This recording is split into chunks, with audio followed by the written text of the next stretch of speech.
தென்காசி மாவட்டம் செங்கோட்டையில் அரசு பள்ளி வகுப்பறைக்குள் சென்ட் பாட்டில் உடைந்ததால் 7 மாணவிகளுக்கு மயக்கம் ஏற்பட்டது. SRM அரசு மகளிர் மேல்நிலைப் பள்ளியில் 12ஆம் வகுப்பு மாணவி ஒருவர் சென்ட் பாட்டில் கொண்டு வந்ததாக கூறப்படுகிறது.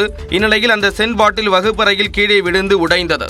அப்போது அதிலிருந்து வெளியான நெடியை சுவாசித்த மாணவிகள் மயக்கமடைந்தனர். இதையடுத்து உடனடியாக அவர்கள் தென்காசி அரசு மருத்துவமனையில் அனுமதிக்கப்பட்டனர். 11 மணிக்கு நடந்திருக்கு. எங்களுக்கு இன்ஃபர்மேஷன் கொடுத்தது 4 மணிக்கு.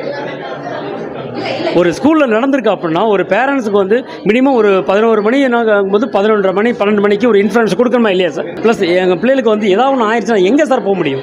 மருத்துவமனையில் சிகிச்சை பெற்று வரும் மாணவிகளை கடையநல்லூர் சட்டமன்ற உறுப்பினர் கிருஷ்ணமுரளி சந்தித்து நலம் விசாரித்தார். செங்கோட்டை காவல் ஆய்வாளர் பாலமுருகன் தலைமையிலான காவல்துறையினர் மருத்துவமனைக்கு வந்து மாணவிகள் மற்றும் ஆசிரியர்களிடம் விசாரணை மேற்கொண்டனர்.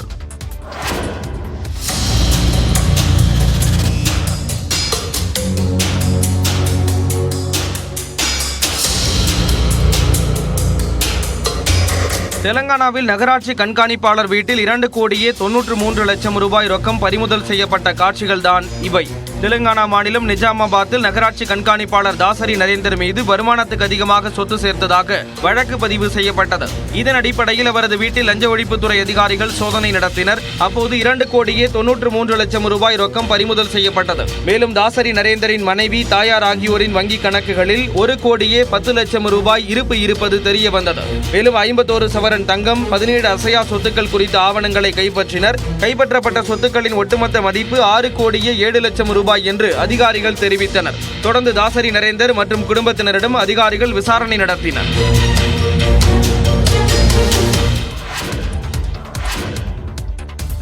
சென்னையில் 22 கேரட் ஆபரண தங்கத்தின் விலை சவரனுக்கு 160 ரூபாய் அதிகரித்துள்ளது. கடந்த வியாழக்கிழமை முதல் தங்கத்தின் விலை தொடர்ந்து உயர்ந்து வருகிறது. அதன்படி சனிக்கிழமை தங்கம் சவரனுக்கு 160 ரூபாய் அதிகரித்துள்ளது. 1 கிராம் தங்கம் 20 ரூபாய் அதிகரித்து 6,445 ரூபாயாக உயர்ந்துள்ளது. 1 சவரன் தங்கம் 160 ரூபாய் உயர்ந்து 51,560 ரூபாயாக விற்பனை செய்யப்படுகிறது.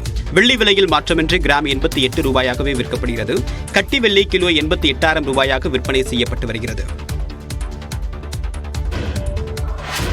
சென்னை தாம்பரம் ரயில் நிலையத்தில் வரும் 15ஆம் தேதி முதல் 3 நாட்களுக்கு விரைவு ரயில்கள் நிற்காது என்று தெற்கு ரயில்வே அறிவித்துள்ளது.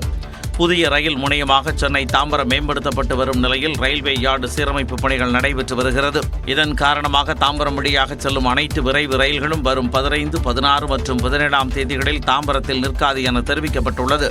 இந்த நாட்களில் வெளியூர்களில் இருந்து சென்னை எழும்பூர் வரும் விரைவு ரயில்கள் தாம்பரத்திற்கு பதிலாக மேற்கு மாம்பலத்தில் நிற்கும் எனவும், எழும்பூரில் இருந்து புறப்படும் ரயில்கள் தாம்பரத்திற்கு பதிலாக செங்கல்பட்டில் நின்று செல்லும் எனவும் தெற்கு ரயில்வே கூறியுள்ளது. இதனால் நெல்லை, தூத்துக்குடி, கன்னியாகுமரி, நாகர்கோவில், ராமேஸ்வரம் விரைவு ரயில்களும், செங்கோட்டை, கொல்லம், காரைக்கால் மற்றும் தேஜஸ் விரைவு ரயில்களும் தாம்பரத்தில் நிற்காது என தெரிவிக்கப்பட்டுள்ளது. மேலும் தாம்பரம் ரயில் நிலைய மேம்பாட்டு பணிகளால் ஏற்கனவே வழித்தடங்கள் மாற்றப்பட்ட நிலையில் அதே அட்டவணையின்படி செல்லும் எனவும் தெற்கு ரயில்வே குறிப்பிட்டுள்ளது.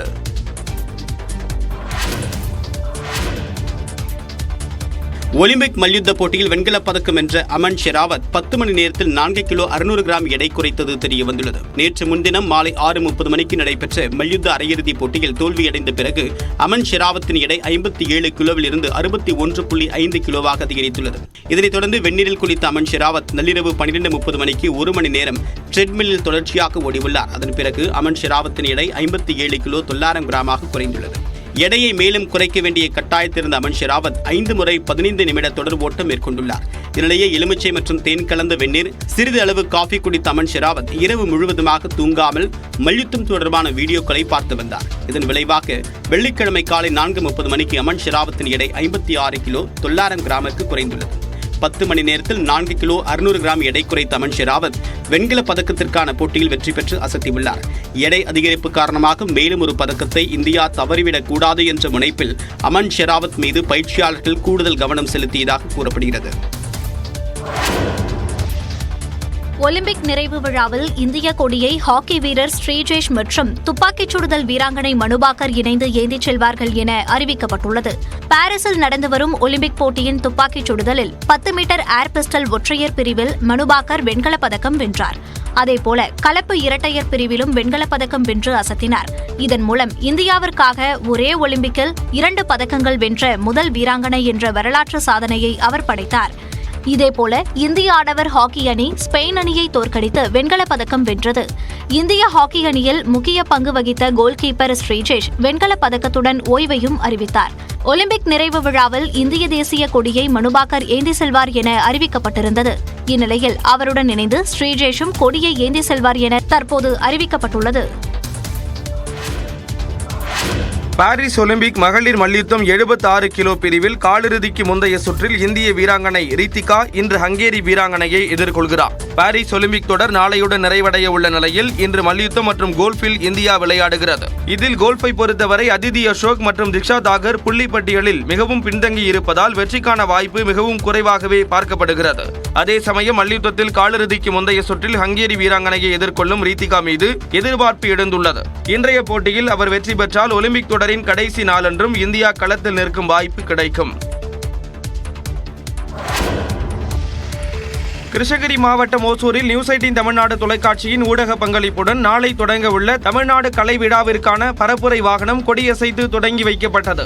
தமிழ் பண்பாட்டு இயக்கம் சார்பில் நியூஸ் 18 தமிழ்நாடு ஊடக பங்களிப்புடன் 6ஆம் ஆண்டு தமிழ்நாடு கலை விழா நாளை தொடங்குகிறது. இதனை மக்களிடையே கொண்டு சேர்க்கும் விதமாக பரப்புரை வாகனத்தை ஓசூர் நகர்மன்ற முன்னாள் உறுப்பினர் எல்லோராமணி, வனவேந்தன் ஆகியோர் கொடியசைத்து தொடங்கி வைத்தனர்.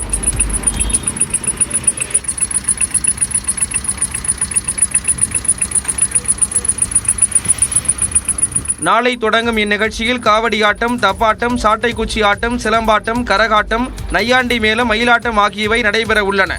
இவற்றுடன் இந்த ஆண்டு புதிதாக எருதுக்கட்டு மேளம் என்ற இளம் கலைஞர்கள் பங்கேற்கும் நிகழ்ச்சிக்கும் ஏற்பாடு செய்யப்பட்டுள்ளது. அக்ரஹாரம் பகுதியில் உள்ள தனியார் மண்டபத்தில் நாளை பிற்பகல் 3:30 மணிக்கு தொடங்கும் இந்நிகழ்ச்சியில் சுமார் 10,000 பேர் கலந்து கொள்வார்கள் என்று எதிர்பார்க்கப்படுகிறது. பல்கலைக்கழகத்தை நிர்வகிக்க உயர்கல்வித்துறை செயலாளர் தலைமையில் ஒருங்கிணைப்பு குழு அமைக்கப்பட்டுள்ளது. கடந்த 2021ஆம் ஆண்டு ஆகஸ்ட் மாதம் அண்ணா பல்கலைக்கழக துணைவேந்தராக வேல்ராஜ் நியமிக்கப்பட்டார். அவருடைய துணைவேந்தருக்கான பதவிக்காலம் இன்றுடன் நிறைவடைய இருக்கக்கூடிய நிலையில் செய்தியாளர் சந்தித்தவர் பேராசிரியர் நியமன முறைகேடு உறுதியானால் சட்டப்படி நடவடிக்கை எடுக்கப்படும் என்று உறுதியளித்தார். ஒரே ஒரு கல்லூரியில் மேக்சிமம் நம்பர் ஆஃப் ஃபேக்கல்ட்டி ரெப்பிட்டேஷனில் வர்றது ஒரு கல்லூரியில் 75 பேர் இருக்கிறது மாதிரி இருக்குது. அந்த அதுக்கு பிறகுலாம் ஒரு 45 பேர் இருக்கிற மாதிரி அதே மாதிரி நிறைய அவங்க ஃபேக்கல்ட்டியே இல்லாமல் நிறைய கல்லூரியில் ஒரு 25 கல்லூரிகள் அதே மாதிரி நிறைய கண்டிப்பாக அவங்க தெரிஞ்சுதான் ரொம்ப ஃபேக் பண்ணுறாங்க, ஃபோர்ஜரி பண்ணுறாங்க. அதே மாதிரி கல்லூரிகளுக்கு சிவியர் ஆக்ஷன் எடுக்கணும். துணைவேந்தர்களை தேர்ந்தெடுப்பதற்கான தேர்தல் குழுவில் பல்கலைக்கழக மானியக் குழுவின் பிரதிநிதிகளை சேர்ப்பது தொடர்பாக தமிழ்நாடு அரசுக்கும் ஆளுநருக்கும் இடையே மோதல் போக்கு நிலவி வருகிறது. இதனால் ஏற்கனவே சென்னை பல்கலைக்கழகம், கோவை பாரதியார், மதுரை காமராஜர் கல்வியியல் பல்கலைக்கழகம் ஆகியவற்றுக்கு துணைவேந்தர்கள் இல்லாத நிலையில் தற்போது அண்ணா பல்கலைக்கழக துணைவேந்தர் பணியிடமும் காலியாக இருப்பது குறிப்பிடத்தக்கது. தனது தாயின் உயிரை காப்பாற்ற துரித நடவடிக்கை எடுத்த இந்திய அரசுக்கு நன்றி தெரிவித்துக் கொள்வதாக வங்கதேச முன்னாள் பிரதமர் ஷேக் ஹசீனாவின் மகன் சஜீப் வசத் ஜோய் கூறியுள்ளார். ஷேக் ஹசீனாவின் மகன் சஜீப் வசத் ஜோய் வெளியிட்டக்கூடிய வீடியோவில் பிரதமர் நரேந்திர மோடிக்கு தனிப்பட்ட முறையில் நன்றி தெரிவித்துக் கொள்வதாக கூறினார். இந்திய அரசுக்கு எப்போதும் நன்றி உள்ளவனாக இருப்பேன் என்று உலக அளவில் இந்தியா தலைமை பண்பை வைக்க வேண்டும் என்றும் தெரிவித்துள்ளார்.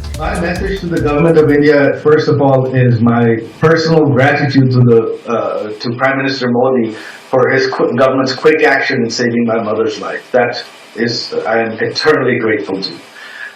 My second message is that India needs to take a leadership role in the world. தன்னுடைய தாய் ஷேக் ஹசீனா எந்த நாட்டிலும் தஞ்சமடைய விண்ணப்பிக்கவில்லை என்று மறுப்பு தெரிவித்திருக்கூடிய சஜீப் வசத் வங்கதேசத்தில் உள்ள தன்னுடைய சொந்த கிராமத்திற்கு மீண்டும் செல்ல ஹசீனா விருப்பப்படுகிறார் என்றும் கூறியுள்ளார்.